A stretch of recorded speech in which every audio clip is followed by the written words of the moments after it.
Hi, welcome to the garden again. It's that time of day.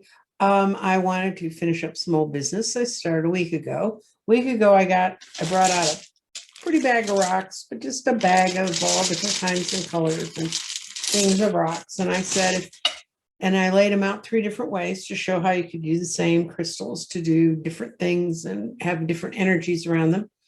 So I said at the end of it, if you wanted to give it a try, say, I'd like to try and send it to me through my email, the crystaldirections.nancyjean@gmail. And the proud winner is Jill Clark. Wins these. She's winning at least this back pattern. I'm going to mail it to her so she can practice. I'm probably going to send her a vortice, which is, or a torus, some people call it, but that's that donut looking thing that's in sacred geometry. Anyway, today I just finished my last reading for this next set of grids that I'm going to be building. So next to all of next week, I probably will have a show every day because I'll be building grids and I'll have lots of crystals out to talk about things. But yesterday was a day to the rock shop to get together the crystals I realized I needed that to complete the crystal grids I'm committed to making now, the 20. And while I was there, I found it absolutely marvelous. This is called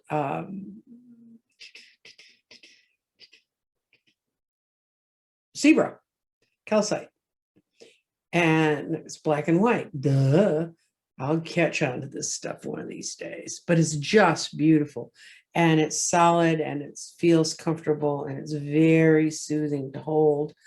And I just couldn't resist it. They had a whole tray full of different ones and I spent about 5 minutes and this became the baby I brought home. So that's for me. That's got nothing to do with anybody else. And while I was there, a friend of mine gave me this stone, which is jaguar.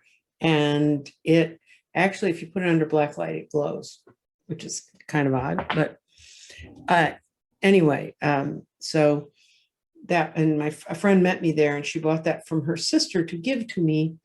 And I'm very grateful. Thank you, Anne.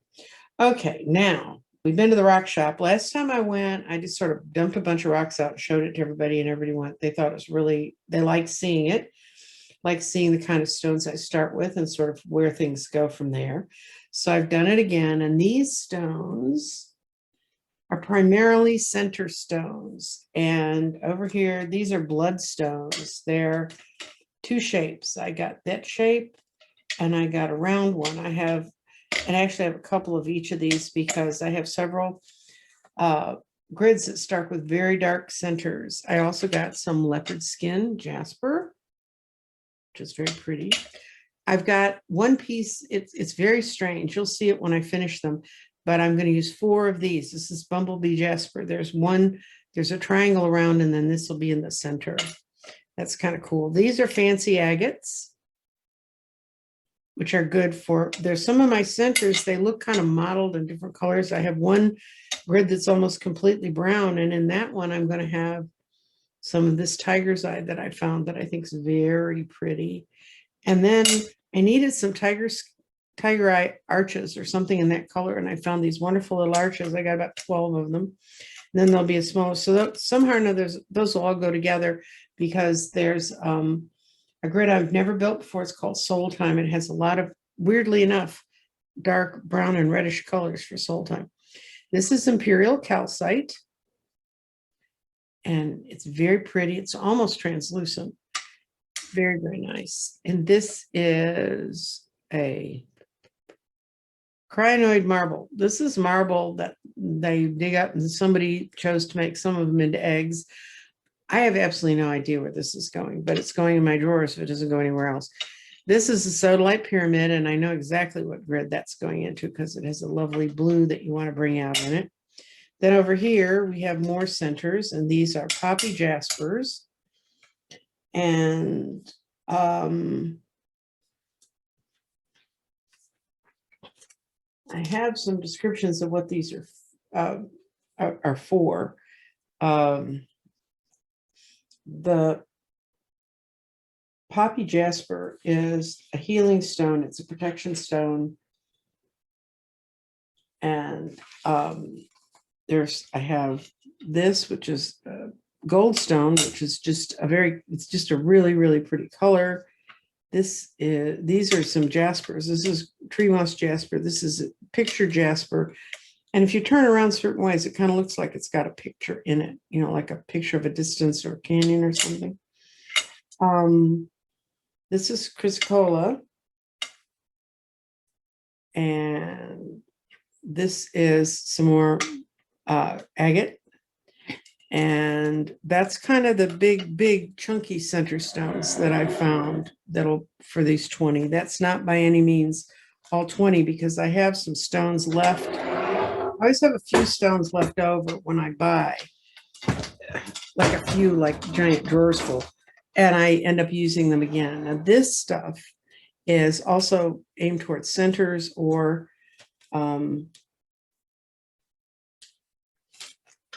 okay, this is what we got. Okay, centers. Now in this,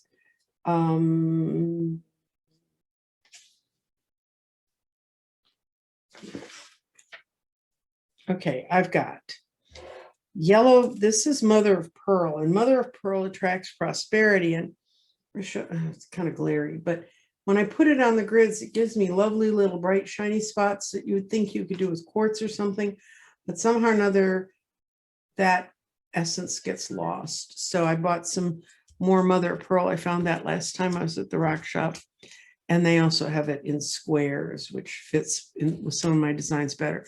The other thing that they got for me this time was unholed small beads, and in this case it's blue lace agate, and blue lace agate is it is a healing, soothing stone. And this is also blue lace, gray lace. This is gray lace, but it's an agate. So this is yellow aventurine, and yellow aventurine is luck, reflection, and optimism. The carnelian, which are these red guys, they're very, very deep red. They are for love, warmth, and to calm things down, and also for transition. And I mix the carnelian with the jaspers that are over here when I make a form. I've made it before. It's called transition. And what it is actually, the people who have pulled that card, what's actually happening in their life is their grids unbending, and it creates an S shape. That you'll see this if you come back in a week. These will all be in things, and you can see where I used them. But these red ones make an S around someone whose life is transitioning. In other words, they're rebuilding their grid and their matrix and their energy format. Then we have blue onyx, which is right here. It's restful, pure, and it does mental support. And African jade, these guys right here they bring harmony, and they've just started having this a lot at the store, and I really like the way it works into patterns. Then I've got the poppy jaspers up here and the red jaspers. Poppies align your chakras, and the red jaspers increase your mental stamina. Because trust me, people who are going through the transition, the energy and frequency of transition really need all the help they can get. Then we get to, this is serpentine, and it stimulates your crown chakra, directs healing to any problem area you have. This is a cabochon of amethyst. You can see it's lovely and bright purple.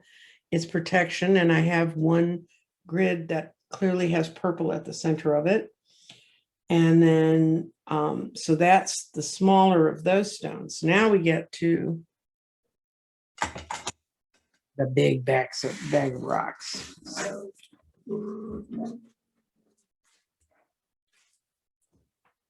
and there's so many, I can't put them all up. This is lepidolite. And lepidolite, if you remember from last time, I had some lepidolite in that run too. And lepidolite soothes the nerves and is a healing stone. It's just a really strong universal healing stone. I have some Amazonite, and I actually have got 3 bags of this Amazonite because I have a lot of my grids have this lovely vibrant blue in them this time. And the Amazonite makes money, luck, overall success, and it soothes the nerves. I've told people if you suffer from anxiety, if you can get yourself a nice piece of Amazonite, it's really good for that. Quartz crystal points, which I use on all my grids to kind of move up the energy between grids. This is apatite. I'm going to take it out because you can't really see it through this kind of plastic, but this is a gorgeous deep blue stone. This I'll be working, see, it's a gorgeous, gorgeous blue.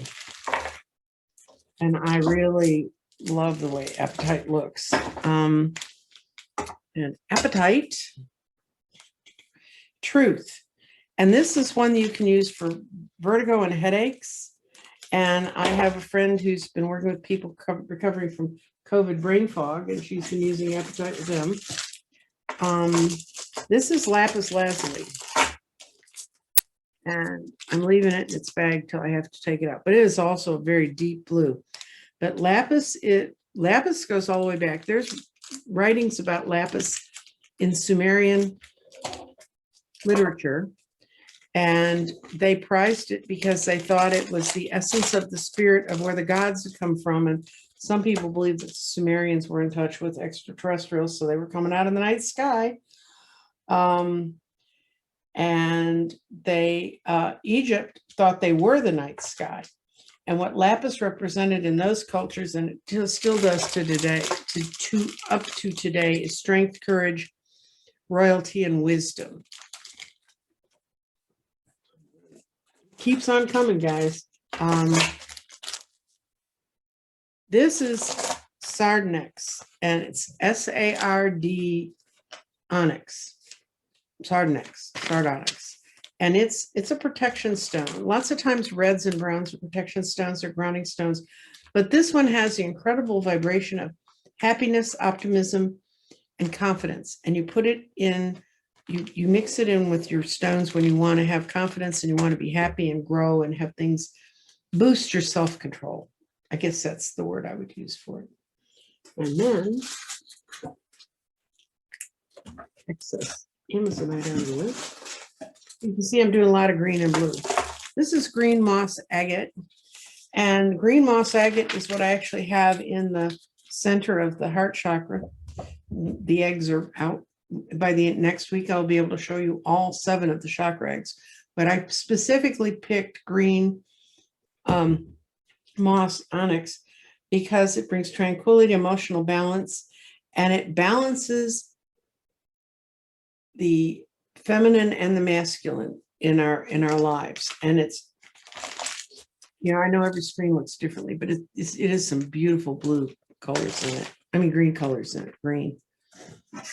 I was thinking it's going to come across as blue. And this also, okay, now I had bloodstone. This is bloodstone. I had it over there. You saw it. It's a dark green. It's got reds and greens in it.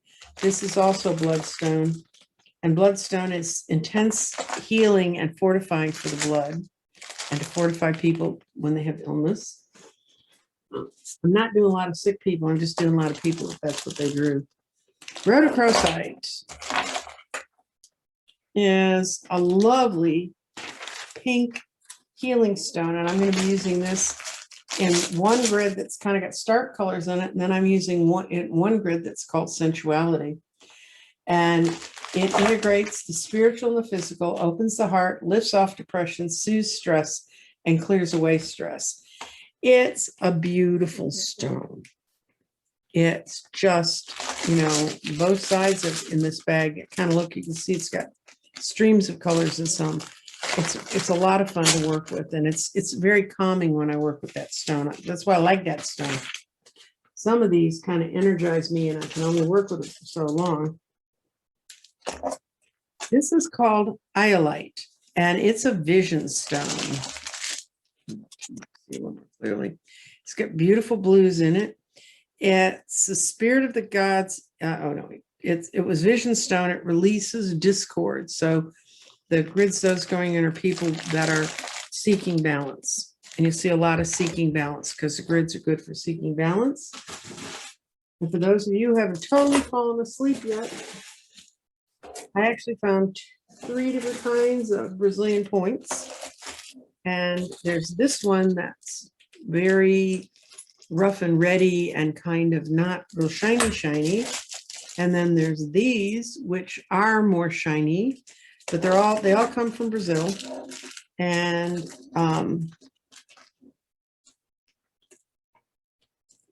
amethyst points rid negative feelings. They use that pointy part. It kind of aims the negative feelings out. But I also got humble amethyst, which I needed for my sensuality in another grid. And tumbles brings humility, sincerity, spiritual awakenings, and strong healing feelings. And we're almost done, guys. I know it seems like forever. But, oh, you know how I had that lovely deep lapis? Well, there's also lapis like this that's kind of raw and pinker, but even whether it's dark or light, it still has the strength and the spirit in it. It's just a different shade from a different part of the world. This lapis comes from Afghanistan, comes out of the mountains of Afghanistan. And to close out our look at fun crystals, we have fire quartz. They had really brilliant looking fire quartz. You can see fire in every piece of the stone. And that's for grounding, balance of consciousness, balancing the conscious and the unconscious. It's a body, mind, and spirit stone. So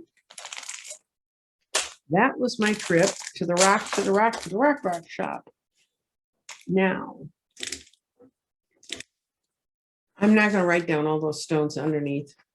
I'm just not. You're just going to have to go back, listen again, or write quickly, because I'm having to completely change my office this week. I have to change everything around. So I have the space to build the grids. What you were just looking at is the space I build the grids in. My grid process, I went over the day that Jill won the How to Build a Grid. There's that video on how to build a grid if you want to know. But what I do is I pick out the stones I think match with what I'm trying to envision in my mind and the shapes and forms I'm trying to bring forward. Also, every time I build a grid for someone, we do a reading. And I look at what their circumstances are. If they've done really well and they're settling in where they are, that's sort of one, you can tell from some of the tenor of what these stones are about. If you're settling in, you're happy, and you want to keep that prosperity rolling, that's one set of grids. If you're in the process of coming out something that might be negative, you're going into something new, you're dealing with change and it being adaptable, that's a different kind of stone. And anyway, I just kind of go by what I've gotten from the readings, which stone goes where. But I'm really looking forward to building this group of grids. They have some new grids I've never built before. That's always kind of fun. It's kind of fun to revisit ones I have built to bring in new elements that now, after I've worked with that subject matter before, to see how it works. But anyway, that's my recap of the rock shop. Like I said, next week I'll be building. I won't be accepting reading times until the 28th of April. I will be hoping to have next week a show up about the eggs. I should have one of each of the eggs in my hand. The fabricators, we've finalized all the stones, finalized all the things in the middle that I call a medallion. I don't know what else in the hell you call it, but it's a medallion, and she's got all those made, and we've picked out all the crystals. I've seen them all laid out. I've approved the way they're laid out, and we're in the process of printing the cards and all the packaging to go along with them so I can get them to you. But more about that later when I actually do have them. Also, I had the amethyst points and then the round tumbled amethyst. Also, for one of the grids, I found these beautiful. It doesn't show as well. I'll see if I can get them out of the They may not show well because they're tiny. But it's amethyst. It's almost clear, but you can tell it's amethyst. And it's really, I can't get them out without letting them fly all over my room. So I'm going to do that because I need to keep them there. But you can tell there's runs of purple in them. And that's for one of my grids too. I was so happy to see that because I was trying to figure out, how am I going to do that? How am I going to make that look like that? So that's where I am. I went to the rock shop, spent a whole lot of money at the rock shop, but it's worth it. And y'all are worth it. And I really enjoy what I'm doing. If you enjoy what I'm doing, even half as much as I do, please like, subscribe. And if you have any questions, send them to me because it does give me a mental break to get away from the stones to look at questions periodically. You can write me questions either through the comments below or through my email. I try to go through all the comments and clean them all up and get rid of the trolly people that they're not trolling me over crystals. They really aren't. They're trolling me over being Russian pornographers is actually what they are. And I have to go in immediately because they glom. The second you go up, man, they got 2 or 3 of these guys and I blocked them and I blocked them and they keep changing their names. But we can tell who they are. So could YouTube if it really want to get rid of them, but it doesn't because it shows another hit for them to add into people who came and saw my sites. I don't like doing business like that, but they do. It's their business. And I'm just stuck in it that way. Also, if you have any ideas for shows, I know several people have sent me some stones. What I try to do when I look at different stones is try to group them together, just like last week I did the thing on fakery and precious gems. And the fakery I know of most is the false opals that are built. But people want to know about ways that they're enhancing precious gems. They do tell you they've done the treatment to them. And for the most part, when I look in the gemologic societies, they were kind of like, well, yeah, it really does make things better. So we have that. And other than that, it's just you have a lovely weekend. If I don't see you till next week, I really am anticipating taping over the weekend, but you never know. The other thing is next Thursday at, I think it's 6 o'clock Central Daylight Time. Andrea is hosting a massive group of readers to celebrate Earth Day. And since everything I work with comes out of the earth, I figure I better be there for the party. So I'm going to be there for the party. And I will, if I don't see you before then, I hope I will. Have a lovely weekend. Have a great week. I hope everything's going well. Bye.